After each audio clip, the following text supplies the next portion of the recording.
Truly, truly I say to you, when you serve and care for these, the least of my brethren, you are serving and caring for me.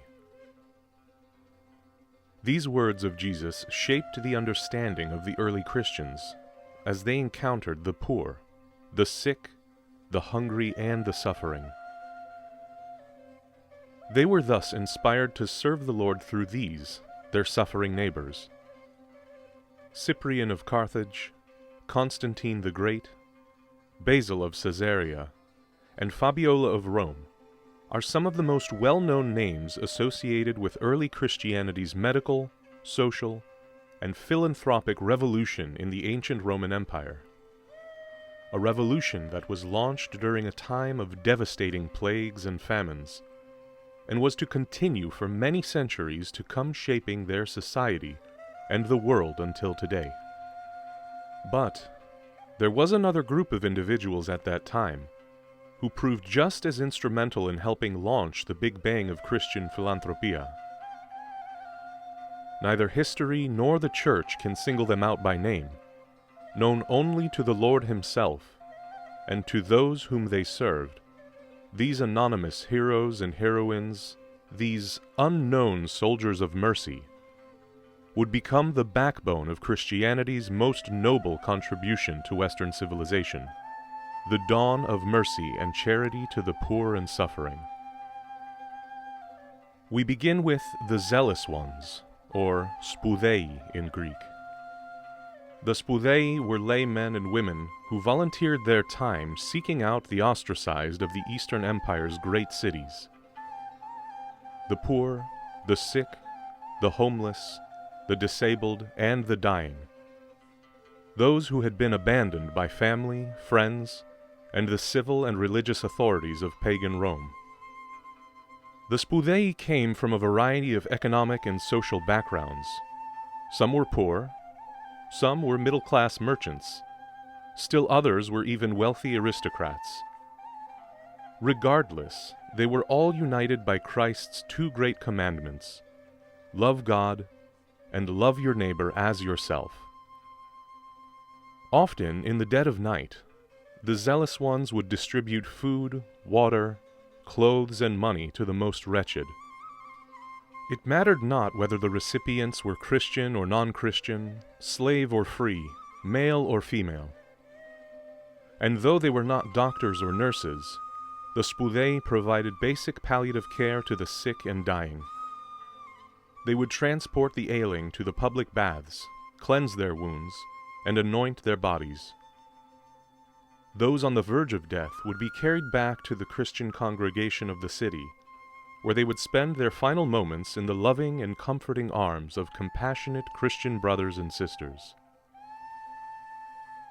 The second group of unknown soldiers, the reckless ones, or paravalani as they were called in Egypt, in Syria and Palestine they were referred to as the Lazariote, due to their association with Christ's parable of the rich man and Lazarus. Under orders of their respective bishops, this group of laypeople sought out the lowest of the low in Roman society, those despised and feared above all others, the lepers. Widely understood to be extremely contagious, leprosy was also considered as a curse. Leprosy was very prevalent at this time and was a devastating disease. It would disfigure faces and bodies, attack the vocal cords, and leave many of its victims crawling around like helpless animals due to the loss of their hands and feet. As a result, lepers were cast out and doomed to lives of abandonment, despair, and misery. But the Church refused to forsake them. The paravalani or Lazariote would scour the highways, streets, and countrysides, where they would retrieve the lepers and transport them to the specialized Christian-run hospitals called leprosariums. Here, bishops, priests, deacons, deaconesses, doctors, and professional medical attendants would touch, comfort, care for, and treat these outcasts. Finally, the third group of unknown Christian soldiers, The so-called custodians of the dead were called lectaikerai, dikenai, or fossores in the various parts of the empire. Regardless of their local titles, these individuals, who were often quite poor themselves, carried out the burial of the dead. They got their start during the 3rd century and early 4th century pandemics, which swept the empire.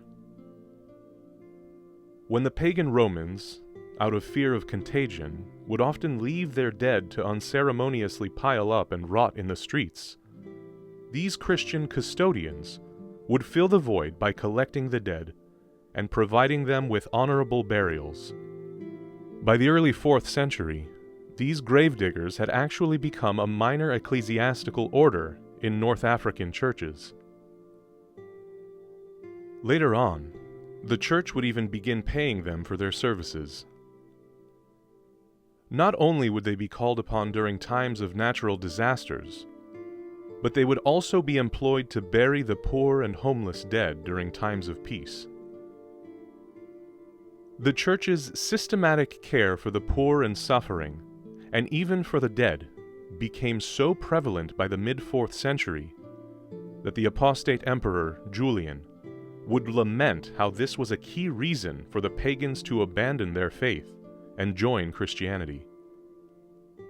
These 3 groups of exemplary Christians, the zealous ones, or spudei, the reckless ones, paravalani or lazariote, along with the custodians, the gravediggers, stand out as the unknown soldiers of Christian mercy in the history of the development of the first hospitals in the Roman world, which heralded modern medicine and palliative care. May we honor these unsung heroes and heroines by emulating their courageous, humble, and charitable faith through our own lives, beginning with caring for those in our immediate environment and expanding outwards to all societies.